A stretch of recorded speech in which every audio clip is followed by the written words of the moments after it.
आज का टॉपिक है हमारा आपका वेबल प्लान।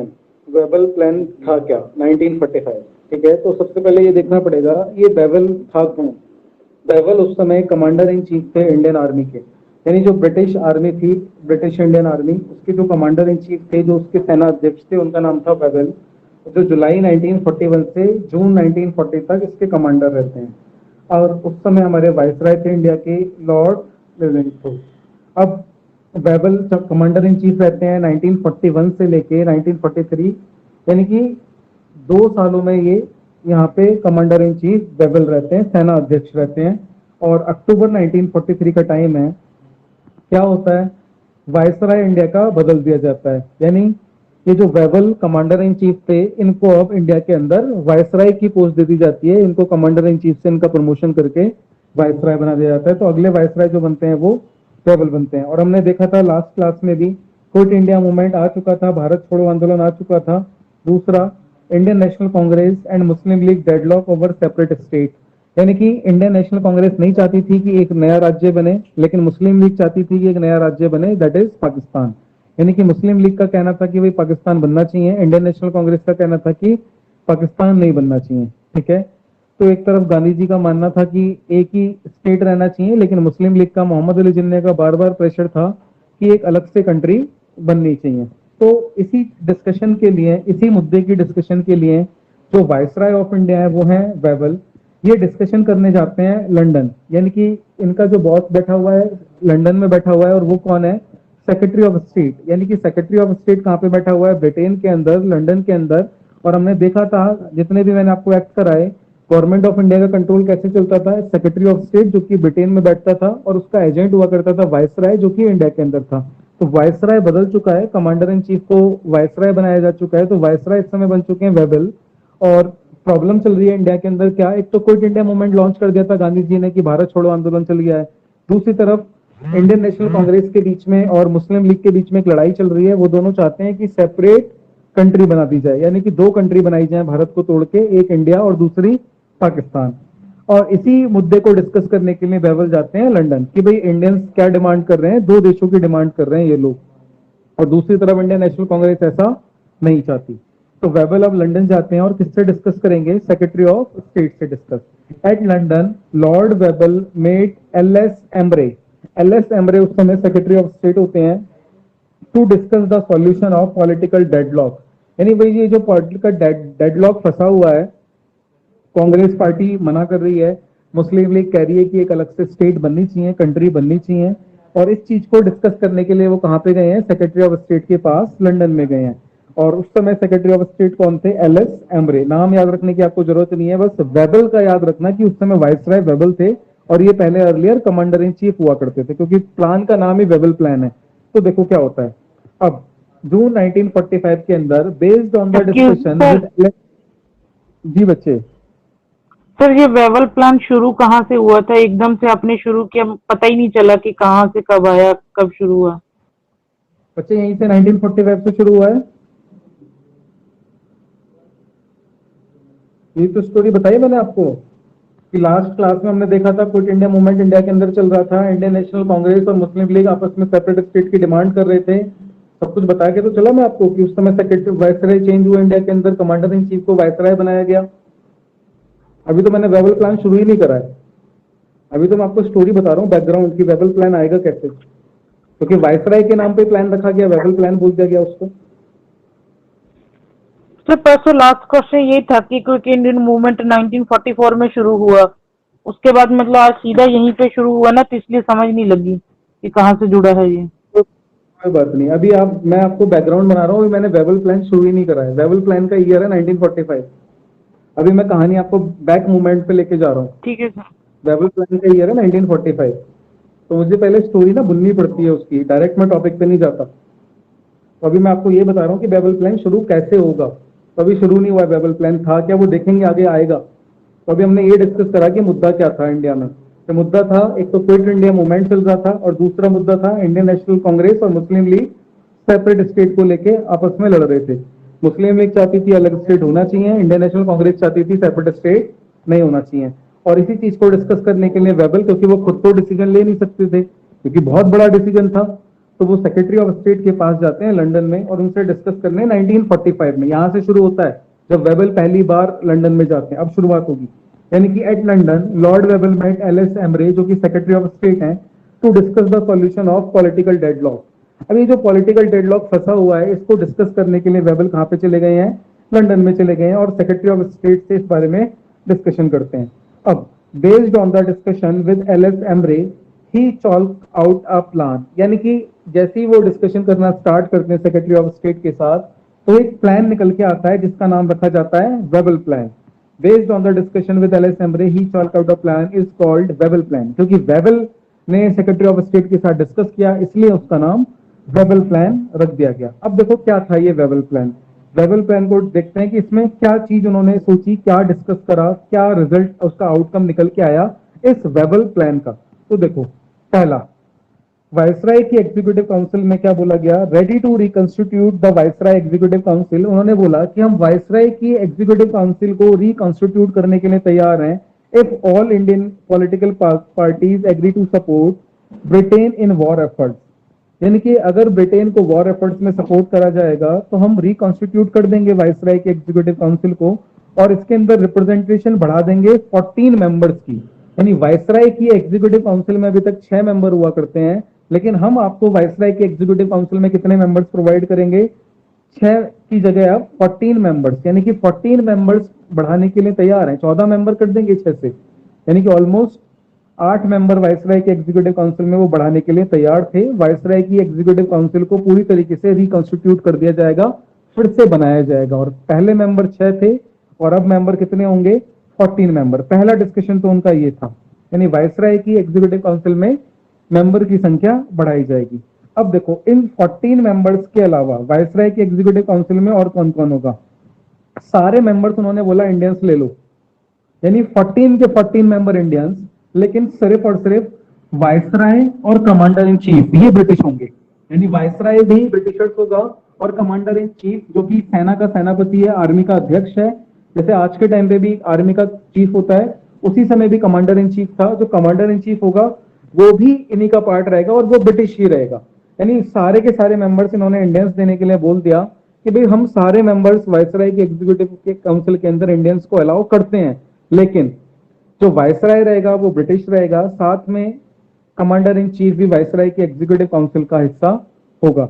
और अल्टीमेट पावर आपने देखी थी कि वो इंडियंस को क्या कर रहे हैं? फिर से टोपी पहनाने की कोशिश कर रहे हैं, क्योंकि वायसराय के पास तो अल्टीमेट राइट हुआ करता था, अगर ये 14 मेंबर की इंडियंस की एग्जीक्यूटिव काउंसिल कोई कानून बना भी लेती है तो वायसराय उसको क्या कर सकते हैं? खत्म कर सकते हैं।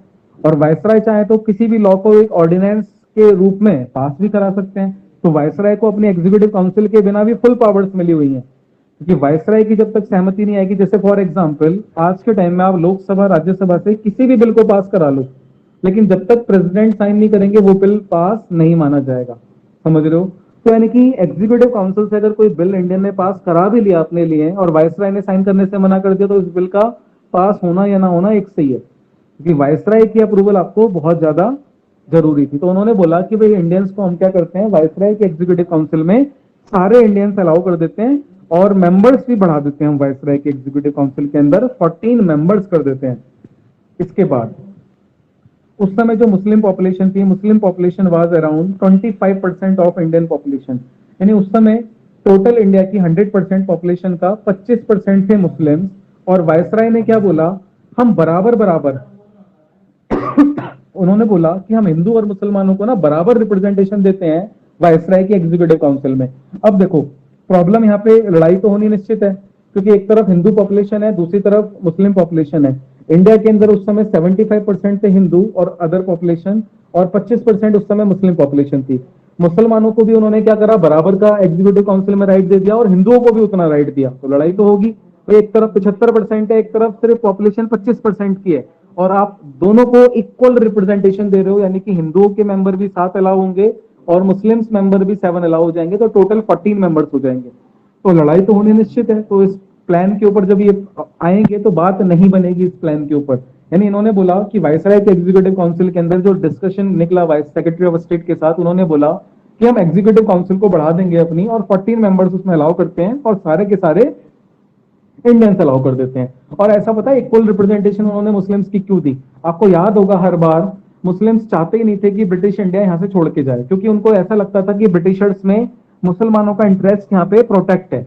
वो नहीं चाहते थे कि ब्रिटिश यहाँ से छोड़ के जाए, क्योंकि उनको पता था कि अगर ब्रिटिश यहाँ से छोड़ के चले गए तो कांग्रेस पार्टी सरकार में आ जाएगी, और उनको ऐसा लगता था कि कांग्रेस जो है वो किसकी पार्टी है? हिंदू की पार्टी है, जबकि ऐसा नहीं था, कांग्रेस पूरे देश की पार्टी थी। तो इन्होंने क्या कर दिया, इक्वल रिप्रेजेंटेशन दे दी। तो यानी कि अब वायसराय को पता था कि वे मुस्लिम्स उनका सपोर्ट करेंगे ही करेंगे, ठीक है। और यहाँ पे लड़ाई भी चल रही है इन दोनों के बीच में, यानी कि ये मुसलमान चाहते हैं कि एक सेपरेट कंट्री बना दी जाए उनके लिए, और इंडियन नेशनल कांग्रेस इस चीज का विरोध कर रही है। तो उन्होंने बोला कि भाई सरकार, अगर आप लोग चाहते हो कि सरकार बनाई जाए, तो कि पर्पस क्या होता कंट्री बना के?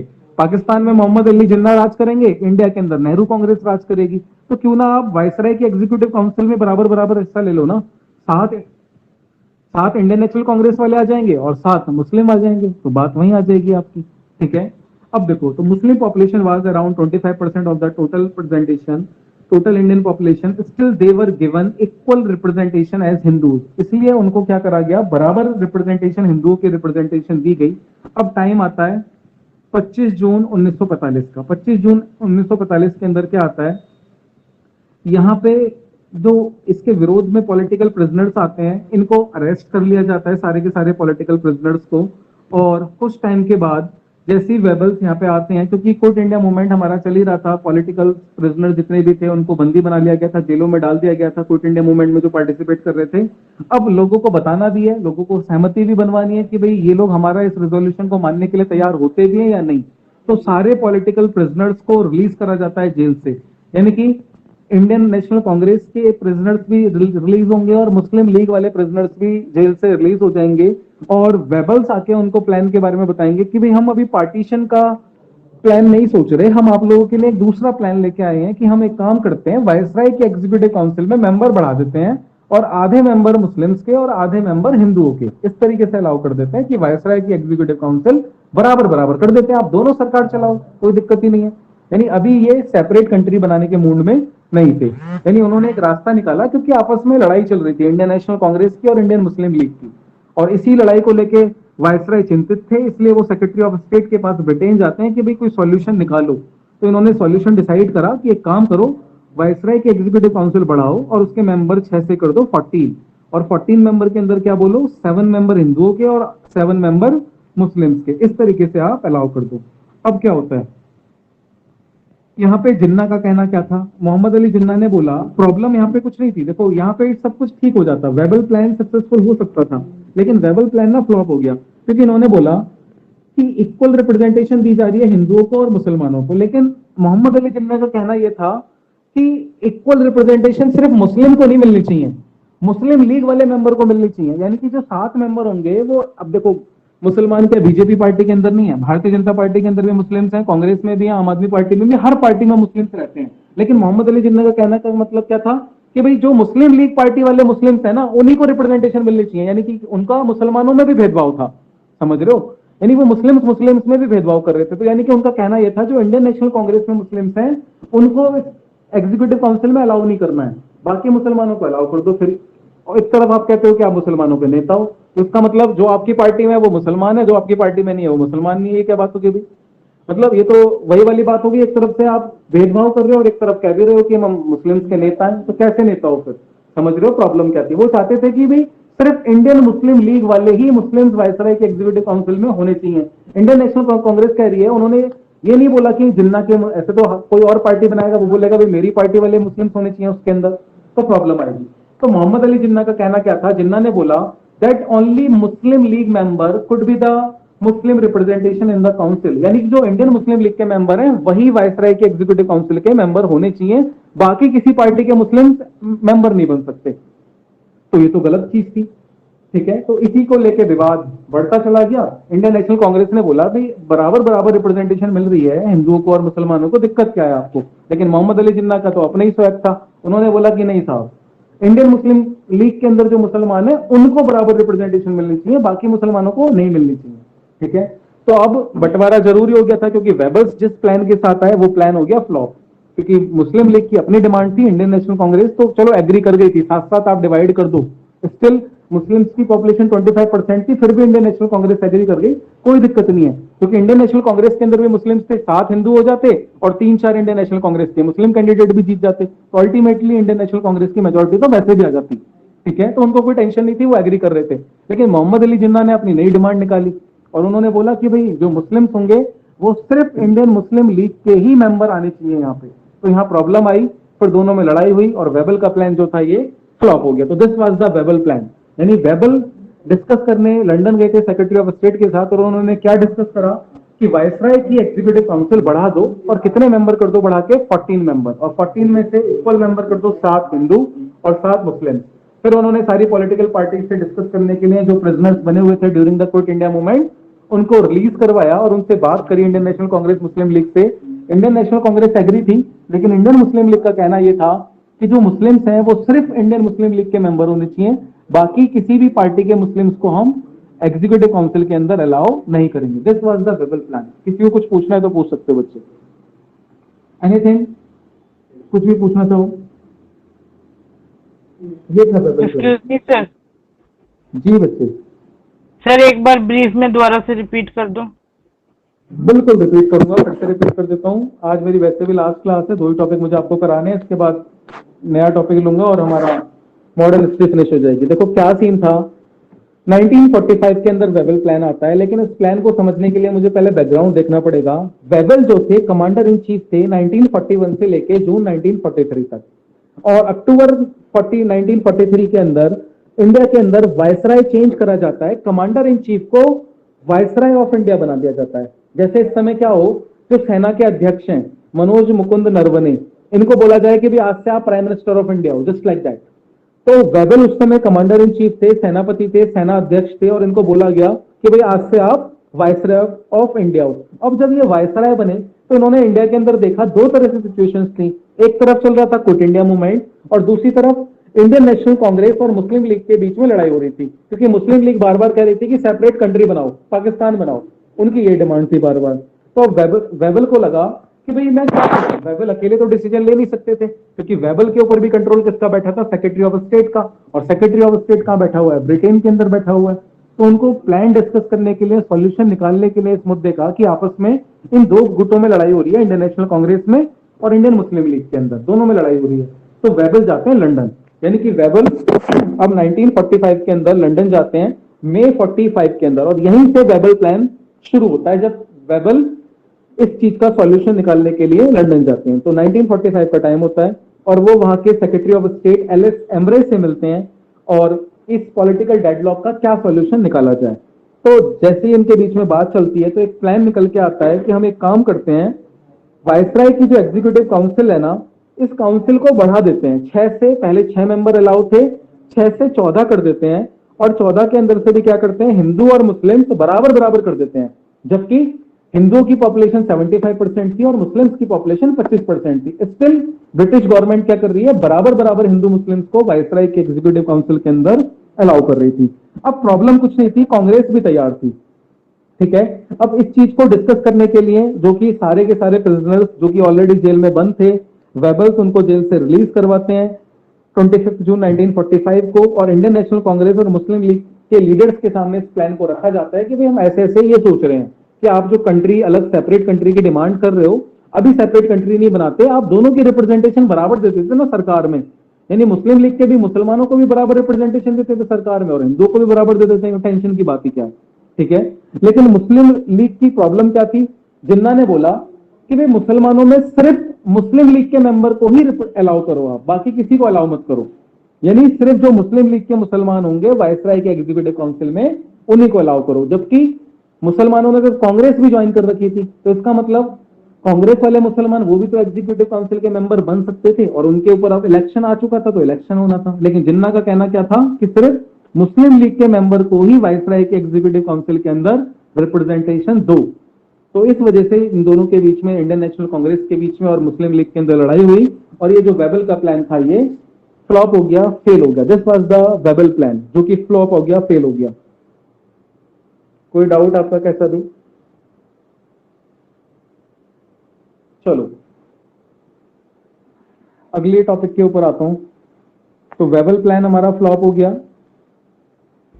एक्सक्यूज मी सर, इसमें क्वेश्चन क्या पुट हो सकते हैं, मतलब क्वेश्चन क्या बन के निकलेगा? बच्चे इसमें कोई क्वेश्चन पुट नहीं होगा, कोई क्वेश्चन पुट अप नहीं होगा, बस मुझे स्टोरी कनेक्ट करने के लिए वेबल प्लान पढ़ाना पड़ा।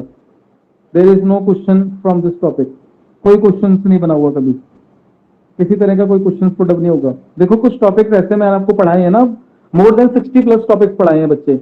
अब 60 तो क्वेश्चन भी मॉडर्न हिस्ट्री से नहीं बनते, बहुत रेयरली क्वेश्चन कहीं ना कहीं से बनते हैं। तो क्या सीन है ना, कुछ टॉपिक ऐसे हैं जहां से ना कोई क्वेश्चन नहीं बनता, लेकिन आपको ना कॉन्सेप्ट लिंक करने के लिए वो टॉपिक पढ़ाया जाता है बस। तो यहाँ से कोई क्वेश्चन नहीं बनेगा, सिर्फ इतना बन जाएगा कि वेबल प्लान के अंदर उसको इंट्रोड्यूस करने वाले थे कौन, तो वेबल कमांडर इन चीफ, बस वेबल का नाम आपके पास आएगा और आपने सिर्फ उसी का आंसर करना है। ज्यादा से ज्यादा अगर बना, तो अभी तक बना नहीं है कोई क्वेश्चन इसके ऊपर, ठीक है। तो बहुत रेयर चांसेस है कि किसी तरीके का कोई क्वेश्चन इसके ऊपर बनेगा।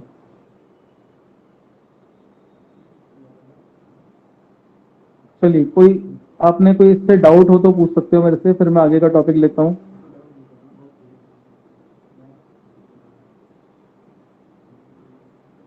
अब देखो, ये था हमारा वेबल प्लान जो कि फ्लॉप हुआ, वेबल प्लान का कोई आउटकम नहीं निकला। अब एक नया प्लान आएगा। जब वेबल प्लान फ्लॉप हुआ तो नया प्लान लेके आए वो,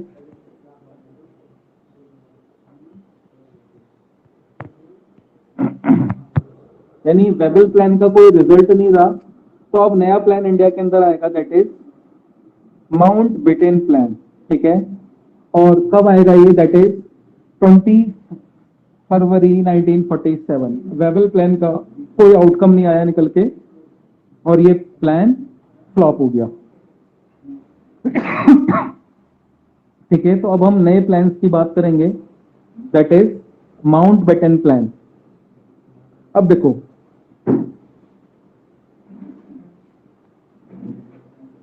बीस फरवरी 1947 का टाइम था। हाउस ऑफ कॉमन्स क्या होता है ये, बेसिकली आप एक हेडिंग बनाओ अपनी नोटबुक में, हेडिंग बनाओ हाउस ऑफ कॉमन्स में, हाउस ऑफ कॉमन्स में हेडिंग बनाओ, नोटबुक में लिखो हाउस ऑफ कॉमन्स को, हेडिंग बनाओ हाउस ऑफ कॉमन्स, लिखो this is known as lower house, this is known as lower house, this is known as lower house of British Parliament. This is known as lower house of British Parliament. House of Commons British Parliament का lower house है. This is lower house of British Parliament. अब लिखो दूसरा, House of Lords, LORDS, House of Lords, LORDS, House of Lords. लिखो this is the upper house in the British parliament, this is the upper house in the British parliament, this is the upper house in British parliament, this is the upper house in British parliament. तो आपने house of Commons देखा, house of Commons क्या है, this is a lower house in British parliament. और अगर हम India में comparison करेंगे तो हमने हाउस ऑफ कॉमन्स की जगह क्या नाम रखा उसका, लोकसभा। और हाउस ऑफ लॉर्ड्स की को हम क्या बोलते हैं इंडिया में, राज्यसभा, ठीक है। तो उसी के नीचे हाउस ऑफ कॉमन्स में इन इंडिया लिख दो लोकसभा, और हाउस ऑफ लॉर्ड्स के आगे लिख देना in India known as Rajya Sabha. India में इसको राज्यसभा के नाम से जानते हैं। तभी हम बोलेंगे कि जो पार्लियामेंट वाला कॉन्सेप्ट है वो हमने कहां से कॉपी करा है, ब्रिटिश से कॉपी करा है, ब्रिटेन से कॉपी करा है। बस नाम अलग अलग है, वहां पे हाउस ऑफ कॉमा और हाउस ऑफ लॉर्ड्स बोलते हैं, हम लोग लोकसभा और राज्यसभा बोलते हैं, बस इतना फर्क है।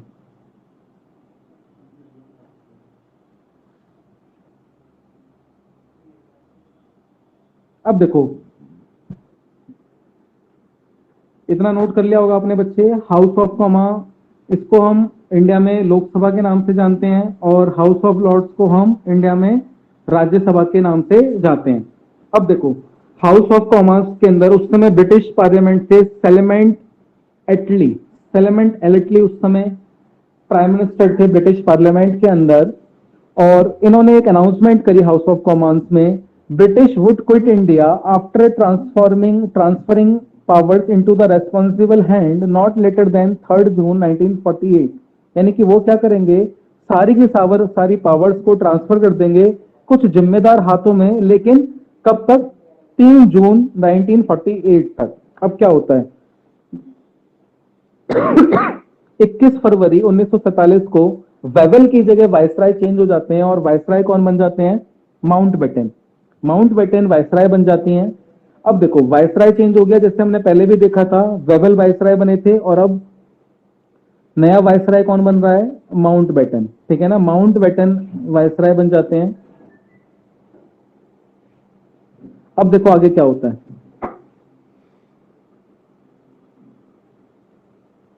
British government propose a plan, जिसको हम माउंटबेटन प्लान के नाम से भी जानते हैं। और ये प्लान था क्या? प्लान ये था इंडिया का बंटवारा, जो कि मुस्लिम लीग बार बार बोल रही थी कि भाई इंडिया का बंटवारा करो। उन्होंने चाहा कि इंडिया का बंटवारा ना हो, इसलिए वेबल सेक्रेटरी ऑफ स्टेट के पास गए थे। तो सेक्रेटरी ऑफ स्टेट ने बोला था, भैया दोनों को ना इक्वल रिप्रेजेंटेशन दे दो वायसराय के एग्जीक्यूटिव काउंसिल में, हिंदू बराबर मुस्लिम बराबर। भले ही हिंदुओं की मेजोरिटी है, लेकिन फिर भी आप क्या कर दो, बराबर बराबर मेंबर दे दो दोनों को। लेकिन मोहम्मद अली जिन्ना का कहना क्या था कि भाई जो मुस्लिम वाले मेंबर है ना, उसमें सिर्फ इंडियन मुस्लिम लीग के मेंबर आने चाहिए। यहाँ पे प्रॉब्लम थी। ठीक है, तो ये प्लान फ्लॉप हो गया, आपस में इनके बीच में लड़ाई होती रही, और 1947 21 फरवरी 1947 को क्या होता है? इंडिया के वायसराय अब चेंज हो जाते हैं। और अभी भी मुद्दा क्या बना हुआ है? अलग स्टेट की डिमांड बनी हुई है, अलग राज्य की डिमांड बनी हुई है, अलग कंट्री की डिमांड बनी हुई है। तो ब्रिटिश गवर्नमेंट एक प्लान प्रपोज करती है। अब हम एक नया प्लान लेके आ रहे हैं आप लोगों के लिए, और उस प्लान का नाम क्या होता है? माउंटबेटन प्लान, क्योंकि माउंटबेटन उसको प्रपोज करते हैं, उसको इंट्रोड्यूस करते हैं। और वो प्लान क्या था आपका? पार्टीशन का प्लान, यानी वो बंटवारे के प्लान के साथ आते हैं। अब इंडिया को दो हिस्सों में बांटा जाएगा, एक का नाम होगा इंडिया और दूसरे का नाम होगा पाकिस्तान। और पार्टीशन की डेट उन्होंने अनाउंस करी 15 अगस्त 1947। 15 अगस्त 1947 को इंडिया के को हम दो हिस्सों के अंदर डिवाइड कर देंगे, और मैक्सिमम 3 जून 1948 तक हम रेस्पॉन्सिबल हैंड्स में सरकार को सौंप के इंडिया छोड़ के वापस ब्रिटेन चले जाएंगे। आगे देखो, partition of the provinces of Bengal and Punjab between the two new countries, यानी कि ये लोग चाहते थे कि बंगाल और पंजाब को दो नए कंट्रीज के अंदर बांट दिया जाए, दो नए कंट्रीज बनाना चाहते थे। ठीक है, और इसी के लिए इन्होंने क्या बनाया? A boundary commission was appointed for the partition of Bengal and Punjab. और किसके नेतृत्व में? Sir Cyril Radcliffe. Sir Cyril Radcliffe के नेतृत्व में एक बाउंड्री कमीशन तय करा गया, अपॉइंट करा गया, जो क्या करेगा? पार्टीशन करेगा बंगाल का और पंजाब का दो हिस्सों में। देखो, पंजाब का जैसे कुछ हिस्सा इंडिया में भी लगता है और कुछ हिस्सा पाकिस्तान में भी लगता है, तो वो बंटवारा किसके द्वारा किया गया था? Sir Cyril Radcliffe. इन्होंने बाउंड्री कमीशन इनके नेतृत्व में बनाया गया था, जो बाउंड्री डिसाइड करेगा कि इंडिया की कौन सी बाउंड्री है और पाकिस्तान की बाउंड्री कौन सी है। ठीक है, अब देखो आगे, Baluchistan, Sindh, North West Frontier Provinces, East Bengal, West Punjab together form Pakistan. यानी कि बलूचिस्तान वाले एरिया को, सिंध को, ईस्ट बंगाल को, वेस्ट पंजाब को एक साथ मिलाया गया और क्या बनाया गया? अलग से पाकिस्तान का इलाका बना दिया गया। यानी कि इन 4-5 एरियाज को मिलाया गया और बोला गया कि भाई ये होगा पाकिस्तान। और उस समय जो राजाओं वाली स्टेट थी, जो कि फ्री स्टेट थी, वो कितनी स्टेट थी? That is 563। ये बिल्कुल फ्री स्टेट थी, इनके ऊपर किसी का भी कंट्रोल नहीं था, ये राजाओं की स्टेट थी। क्योंकि आपने देखा था 1857 के बाद 1858 के अंदर जब गवर्नमेंट ऑफ इंडिया एक्ट आया था, तो उन्होंने बोला था गवर्नमेंट ऑफ इंडिया में क्वींस की प्रोक्लेमेशन थी कि भाई आज से हम किसी भी स्टेट के ऊपर कब्जा नहीं करेंगे, उसको एनेक्स नहीं करेंगे। साथ में उन्होंने डॉक्ट्रिन ऑफ लैप्स भी हटा दी थी। तो ये राजाओं वाली स्टेट ना फ्री चल रही थी। देखो, राज ब्रिटिश का है, लेकिन राजा वहां पे बने हुए हैं। तो प्रिंसली स्टेट जो थी वो फ्री थी। और कितनी प्रिंसली स्टेट थी हमारी उस समय? 563 प्रिंसली स्टेट थी। इतनी सारे राजाओं वाली स्टेट थी। तो क्या होगा? ये राजाओं को ना पूछा जाएगा, आप इंडिया के साथ जाना चाहते हो, पाकिस्तान के साथ जाना चाहते हो? यानी आप इंडिया को ज्वाइन करना चाहते हो या पाकिस्तान को ज्वाइन करना चाहते हो, या आप इंडिपेंडेंट रहना चाहते हो? ठीक है, कि 2 से 3 तरीके से इनसे पूछा जाएगा। तो क्या हो रहा है? प्रिंसली स्टेट्स हैं 563, और इन 563 प्रिंसली स्टेट से, राजाओं वाली स्टेट से पूछा जा रहा है कि भाई आप क्या चाहते हो? आप इंडिया के साथ जाना चाहते हो, पाकिस्तान के साथ जाना चाहते हो, नई कंट्री में जाना चाहते हो, कैसे करना चाहते हो आप लोग? तो क्या होगा? इस 563 के अंदर से 560 स्टेट्स जो होंगी राजाओं वाली, वो इंडिया के साथ एक इंस्ट्रूमेंट साइन कर लेंगे कि भाई हम 15 अगस्त से पहले पहले भारत के साथ जाने के लिए तैयार हैं। यानी कि हम भारत के साथ जाने के लिए तैयार हो जाते हैं। यानी कि राजाओं वाली जो स्टेट्स हैं ये भारत के साथ जाने के लिए रेडी हैं। यानी कि टोटल प्रिंसली स्टेट 563, और इनसे पूछा जा रहा है भाई बताओ चाहते क्या हो, इंडिया के साथ जाना चाहते हो या पाकिस्तान के साथ जाना चाहते हो या अपनी एक अलग कंट्री बनाना चाहते हो। तो 563 स्टेट्स में से 560 राजाओं वाली स्टेट्स ने बोला कि हम किसके साथ जाने के लिए तैयार हैं, इंडिया के साथ जाने के लिए तैयार हैं। अब सवाल ये आता है कि 563 में से 560 आप माइनस करोगे तो कितनी स्टेट्स बची आपकी राजाओं वाली, दैट इज 3। तीन ऐसी स्टेट्स बची जिन्होंने इंडिया के साथ जाने से भी मना करा और पाकिस्तान के साथ जाने से भी मना करा। ना तो हम इंडिया के साथ जाएंगे ना ही हम पाकिस्तान के साथ जाएंगे। तो यानी कि आप जाओगे किसके साथ, तो इनका कहना क्या था कि भाई हमें बिल्कुल सेपरेट कंट्री बना दो। अगर ऐसा होता तो क्या होता वो देखो। ये तीन स्टेट्स कौन सी थी, पहली थी जूनागढ़, दूसरा था हैदराबाद और तीसरा था जम्मू एंड कश्मीर। यानी जूनागढ़ के राजा ने मना कर दिया ना तो मैं इंडिया के साथ जाऊंगा ना ही मैं पाकिस्तान के साथ जाऊंगा। हैदराबाद के निजाम ने, नवाब ने मना कर दिया ना तो मैं इंडिया के साथ जाऊंगा ना ही मैं पाकिस्तान के साथ जाऊंगा। जम्मू कश्मीर, वहां के राजा ने भी मना कर दिया कि ना तो मैं इंडिया के साथ जाऊंगा ना मैं पाकिस्तान के साथ जाऊंगा। अब यहाँ पे प्रॉब्लम क्या थी, ये जो जूनागढ़ है ना बच्चे, यहाँ पे क्या है, जो पॉपुलेशन है ना वो है हिंदू और यहाँ पे जो राजा है वो है मुस्लिम। हैदराबाद हैदराबाद के अंदर जो मेजर पॉपुलेशन है वो है हिंदू की और यहाँ पे जो राजा बने हुए हैं वो है मुस्लिम। जम्मू कश्मीर के अंदर जो पॉपुलेशन है, मेजोरिटी ऑफ पॉपुलेशन है मुस्लिम की, लेकिन यहाँ पे राजा कौन है, हिंदू। समझ रहे हो आप क्या सीन आ रहा है। तीन स्टेट्स हैं, जूनागढ़, हैदराबाद, जम्मू कश्मीर। तीनों स्टेट्स के अंदर क्या कंडीशन बन रही है, जूनागढ़ के अंदर पॉपुलेशन मेजोरिटी में है हिंदुओं की, लेकिन वहां पे जो राजा है वो कौन है, मुस्लिम। हैदराबाद के अंदर पॉपुलेशन सबसे ज्यादा किसकी है, हिंदुओं की, लेकिन राजा कौन है, मुस्लिम। जम्मू कश्मीर में पॉपुलेशन किसकी है, मुस्लिम की, लेकिन राजा कौन है वहां पे, हिंदू। तो देखो क्या होगा, सबसे पहले ये जूनागढ़, जूनागढ़ के अंदर पॉपुलेशन किसकी थी, हिंदुओं की, लेकिन राजा था मुस्लिम। ये मुस्लिम राजा किसके साथ जाने के लिए तैयार हो जाता है, ये कहता है कि मैं पाकिस्तान के साथ जाने के लिए तैयार हूं। यानी कि जब इस जूनागढ़ के राजा से स्टार्टिंग में तो गया नहीं है अपनी मर्जी से, बाद में इसके ऊपर प्रेशर बनाया गया, भाई नहीं किसी ना किसी में तो तुम्हें मिलना पड़ेगा, या तो इंडिया के साथ जाओ या पाकिस्तान के साथ जाओ, सेपरेट कंट्री नहीं बनाएंगे हम। अगर सेपरेट कंट्री बन जाते हैं ना तो जूनागढ़ एक अलग कंट्री होती है, हैदराबाद एक अलग कंट्री होती है और जम्मू कश्मीर एक अलग देश होता। छोटा ही देश होता लेकिन एक अलग देश होता। और ये जूनागढ़ जो प्रिंसली स्टेट है ना, ये गुजरात का छोटा सा हिस्सा है। अब इस छोटे से स्टेट को पूरी देश बना दो, कोई सेंसिबल बात नहीं है। तो इन तीनों राजाओं को धमकाया गया, इनसे बोला गया भैया या तो इंडिया के साथ जाओ या पाकिस्तान के साथ जाओ। तो जूनागढ़ की जो पॉपुलेशन थी हिंदू, राजा थे मुस्लिम, तो राजा ने बोला मैं पाकिस्तान के साथ जाने को तैयार हूं। अब देखो पॉपुलेशन कौन सी है यहाँ पे, हिंदुओं की। तो हिंदू वाली पॉपुलेशन ने विद्रोह कर दिया कि हम पाकिस्तान के साथ नहीं जाएंगे, आप इंडिया के साथ मिल जाओ, हम इंडिया के साथ चले जाएंगे। तो अब प्रॉब्लम क्या आती है, ये विद्रोह चल रहा है यहाँ पे, इंडिया अपनी बीच में इंटरफ्रेंस लेके आती है और इंडिया बोलती है कि भाई एक काम करो, जब आपकी पॉपुलेशन विद्रोह कर रही है, पाकिस्तान जाने से मना कर रही है, तो आप एक काम करो वोटिंग करवा लो।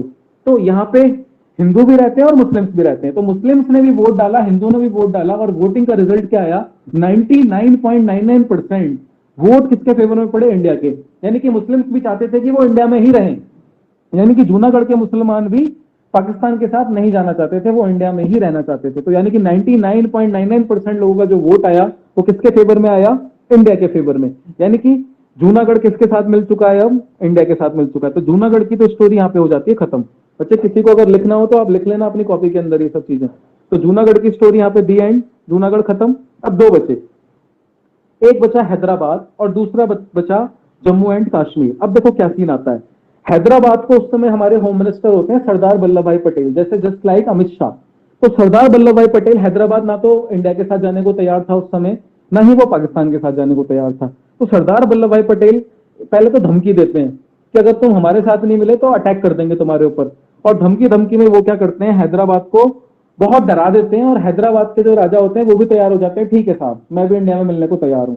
यानी कि भारत ने क्या कर लिया, जूनागढ़ अपनी मर्जी से आ गया हमारे पास विद्रोह करने के बाद, हैदराबाद को हमने धमका के अपने साथ मिला लिया। तो हैदराबाद की भी स्टोरी खत्म, हैदराबाद भी इंडिया के अंदर मिल गया।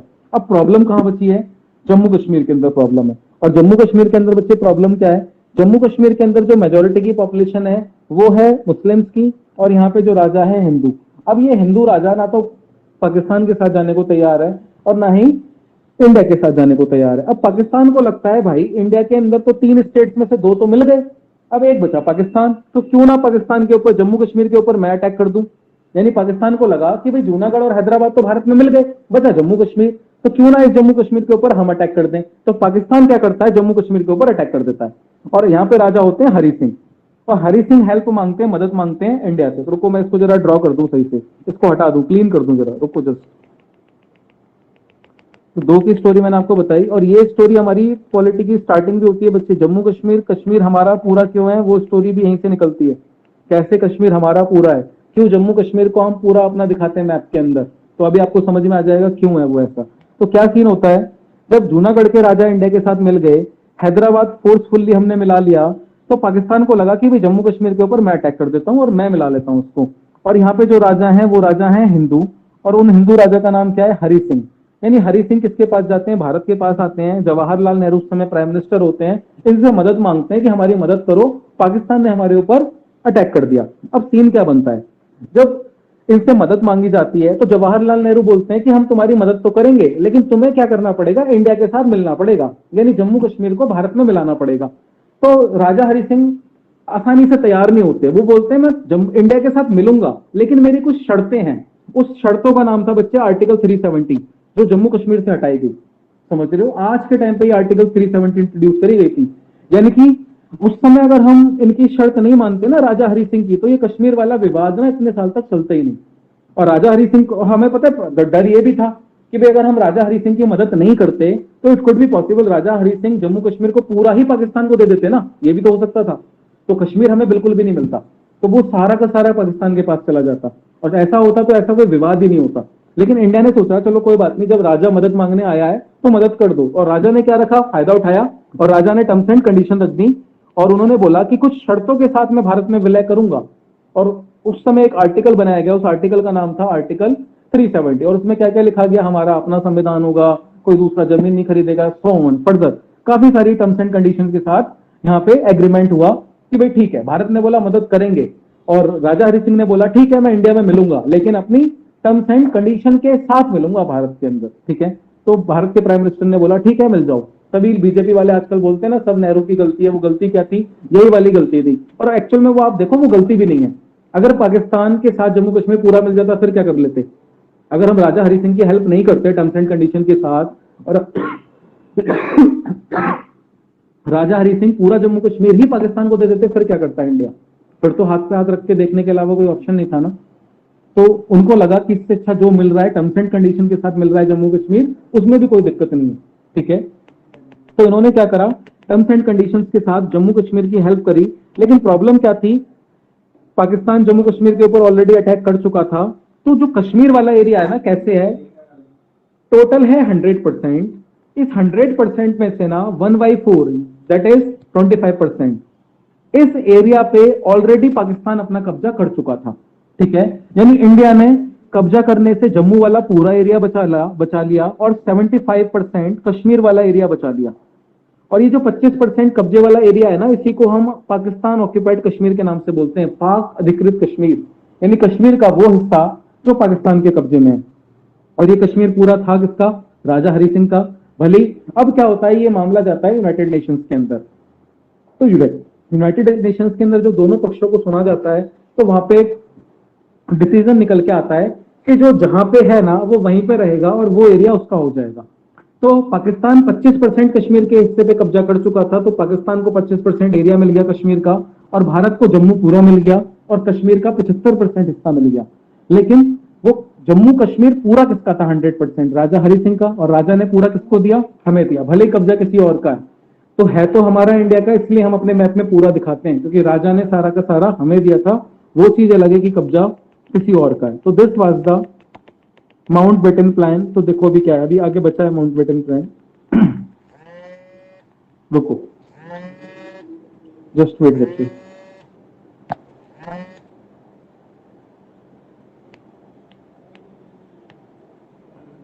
तो 563 प्रिंसली स्टेट थे, 560 इजिली आने के लिए तैयार हो गए। बचे कौन से, जूनागढ़, हैदराबाद और जम्मू कश्मीर। इन तीनों की कहानी मैंने आपको बता दी। अब देखो आगे की तरफ।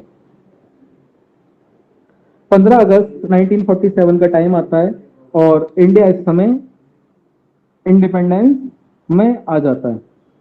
भारत को पूरी आजादी मिल जाती है। जो मैंने स्टोरी यहाँ पे बताई वो सारी स्टोरी यही सब लिखी हुई है, किसकी कहाँ पे मेजोरिटी थी, यहाँ पे रिवॉल्ट स्टार्ट हुआ जूनागढ़ के अंदर, जूनागढ़ इसके अंदर मिल गया, हैदराबाद, हैदराबाद के ऊपर हमने अटैक करा।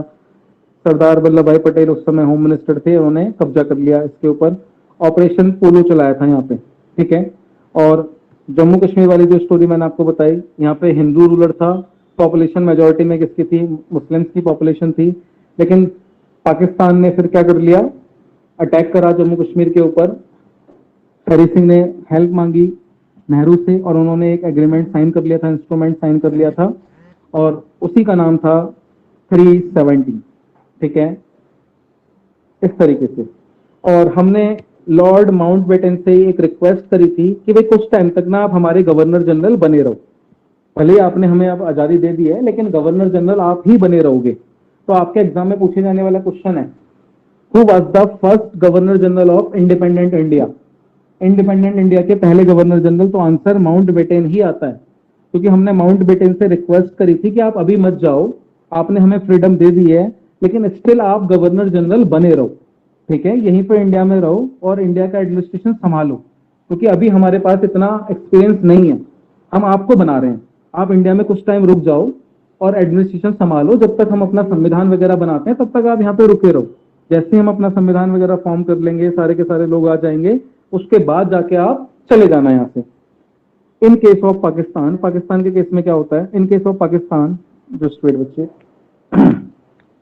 Pakistan Jinnah become the governor general whereas Liaquat Ali Khan become the first prime minister. Pakistan के केस में क्या होता है, जिन्ना को गवर्नर जनरल बना दिया जाता है पाकिस्तान का, और लियाकत अली खान को पहला प्राइम मिनिस्टर बना दिया जाता है। और British monarch will abolition of the use of the title emperor of India, यानी कि ब्रिटिश मोनार्क अब एम्परर ऑफ इंडिया का टाइटल यूज नहीं करेगा। However, this was subsequently executed by the King George VI by royal proclamation on 22 जून 1948। 1948 22 जून को उन्होंने finally announcement कर दी थी कि भाई अब हम एम्परर ऑफ इंडिया नहीं रहे, वो सिर्फ अब ब्रिटेन के राजा थे, भारत से उनका कोई लेना देना नहीं था। तो इंडिया के अंदर प्राइम मिनिस्टर बन जाते हैं जवाहरलाल नेहरू, और हम अपने गवर्नर जनरल के लिए रिक्वेस्ट किससे करते हैं, माउंटबेटन से, उनसे पूछते हैं कि भाई कुछ और टाइम तक आप गवर्नर जनरल बन के रहना चाहते हो हमारे? तो उन्होंने बोला ठीक है, मैं बन के रहने के लिए तैयार हूँ, आप इसमें अपना संविधान बनाओ, अपना सब कुछ करो, अपनी सरकार बनाओ, सरकार को चलाना स्टार्ट करो, मैं आपकी मदद करने के लिए तैयार हूँ, ठीक है। तो ये था हमारे पास माउंटबेटन प्लान, पार्टीशन का प्लान। इस तरीके से पार्टीशन हुआ था भारत का दो मुल्कों में, इंडिया और पाकिस्तान के अंदर। किसी को कुछ पूछना है बच्चे?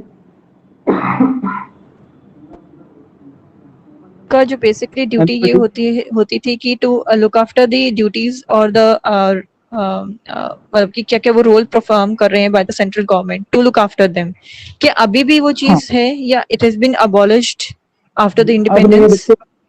अब उनके बाद प्रेसिडेंट ऑफ इंडिया का कॉन्सेप्ट है, अब तो हमारी अपनी सरकार है। उस समय हमारी नई नई सरकार थी तो हमें एक्सपीरियंस नहीं था ना कुछ भी, पहली बार इंडिया के अंदर सरकार बन रही थी। हमारे यहाँ तो राजाओं का शासन था ना, राजा जो बोलते थे, जो फरमान देते थे, वही ऑर्डर होता था, वही लॉ होता था, वही कानून होता था। अब हम डेमोक्रेसी की बात कर रहे हैं, इलेक्शन हो रहे हैं, तो हम पहली बार कानून बना रहे थे, तो हमने लॉर्ड माउंटबेटन से रिक्वेस्ट कर दिया कि भाई आप कुछ टाइम तक रुक जाओ, आप इंडिया के गवर्नर जनरल बन जाओ और कुछ टाइम तक इंडिया में ही रुक जाओ और हमारी मदद करो। तो उन्होंने बोला ठीक है, मैं तैयार हूँ, मैं आपकी मदद करने के लिए तैयार हूँ, तब तक आपको आइडिया लग जाएगा कि भाई एडमिनिस्ट्रेशन संभालना कैसे है। तो फाइनली उसके बाद हम अपना संविधान बनाएंगे, 1950 के अंदर इलेक्शन कमीशन बनेगा, 1951 के अंदर पहले इलेक्शन होंगे, 1952 में पहला रिजल्ट आएगा, फिर ऑफिशियली पहली सरकार बनेगी। उससे पहले तो भाई इंडियन नेशनल कांग्रेस की मेजोरिटी थी, इंडियन नेशनल कांग्रेस की मेजोरिटी की वजह से जवाहरलाल नेहरू को पहला प्राइम मिनिस्टर बना दिया जाता है। लेकिन अगली बार वो इलेक्ट होके आएंगे, चुन के आएंगे, तो कांग्रेस को ही वोट देंगे अगली बार लोग, क्योंकि कांग्रेस ने आजादी दिलाई। तो इसलिए ना इंडियन नेशनल कांग्रेस 70 सालों तक राज करके चली गई, क्योंकि आजादी के अंदर जो रोल था ना वो इंडियन नेशनल कांग्रेस का ही था। आज के टाइम पे ये पोजीशन है प्रेसिडेंट की, ठीक है, आज के टाइम पे ऐसी कोई पोस्ट नहीं है वायसराय और गवर्नर जनरल की, ठीक है, ये उस समय की पोस्ट थी 1947, जब तक संविधान नहीं बना था बस तब तक। Okay sir. और सर बंगाल का भी कुछ पार्ट पाकिस्तान में गया था? हाँ बच्चे, बंगाल का भी पार्ट गया, ठीक है। और इसके बाद क्या होता है, जो सी राजगोपालाचार्य हैं वो पहले इंडियन गवर्नर जनरल बनते हैं, जब माउंटबेटन यहाँ से चले जाते हैं, उनके बाद जो पहले इंडियन को बनाया जाता है गवर्नर जनरल, यानी कि इंडिपेंडेंट इंडिया में ही पहला गवर्नर जनरल, वो सी राजगोपालाचार्य है। और ये वो पर्सन है जिनको भारत रत्न भी मिला था 1954 में, जब मैंने आपको भारत रत्न वाला टॉपिक कराया था, तो भारत रत्न भी इनको दिया गया था 1954 में। इनको गवर्नर जनरल जो इंडियन बनते हैं वो सी राजगोपालाचार्य है। लेकिन जिस समय ये देश छोड़ के जाते हैं उस समय बोलते हैं, हम खुद ही रिक्वेस्ट करते हैं माउंटबेटन से कि आप कुछ टाइम और रुक जाओ, आप ही गवर्नर जनरल बन के रह सकते हो, क्योंकि आपको सारा एडमिनिस्ट्रेशन पता है, हमारी मदद करो। क्योंकि एडमिनिस्ट्रेशन उस समय वो संभाल रहे थे और सालों से संभाल रहे थे, उनको 200 साल हो गए थे एडमिनिस्ट्रेशन संभालते संभालते, और 70 से ज्यादा कंट्री के ऊपर उनका राज था। तो ब्रिटिशर्स को तो पता था कि वो सरकार चलानी कैसे है। तो हमने उनसे रिक्वेस्ट करा कि आप रुक जाओ, हमें अपना कानून बना दे दो, अपनी सरकारें बनाने दो, उसके बाद हमें आप गाइड करो कि हमें सरकार चलानी कैसे है, फिर चले जाना। तो उन्होंने बोला ठीक है, हम आपकी बात रिक्वेस्ट एक्सेप्ट कर लेते हैं, और वो रुक गए इंडिया के अंदर से। ये सीन था। और कोई किसी ने कुछ पूछना है? So बोलो भाई। if question comes for the first Governor General of India would be the Mountbatten, right? But if the question Yeah. is who is the Governor General after the independence, the Indian origin, basically the person, so then we will तो see write. Rajgopal. Yes, Okay. आपसे ना governor general के ऊपर दो question आते हैं। पहला, first governor general of India after independence. अगर सिर्फ ये लिखा हुआ है first governor general of India after independence, तो आंसर होगा माउंटबेटन। अगर आपका आंसर होगा first Indian governor general of India after independence, तो आंसर होगा सी राजगोपालाचार्य। ठीक है, बी केयरफुल, ध्यान से पढ़ना क्वेश्चन। अगर पहला पूछेगा तो माउंटबेटन, पहला भारतीय पूछेगा तो राजगोपालाचार्य। Be careful. ठीक है, क्वेश्चन पर ध्यान से पढ़ना, टाइम लगा दो, आंसर आपका डेफिनेटली निकलेगा। हम कई बार ना जल्दी कर देते हैं, जल्दी की वजह से हमारे आंसर गलत हो जाते हैं आते हुए भी। और कोई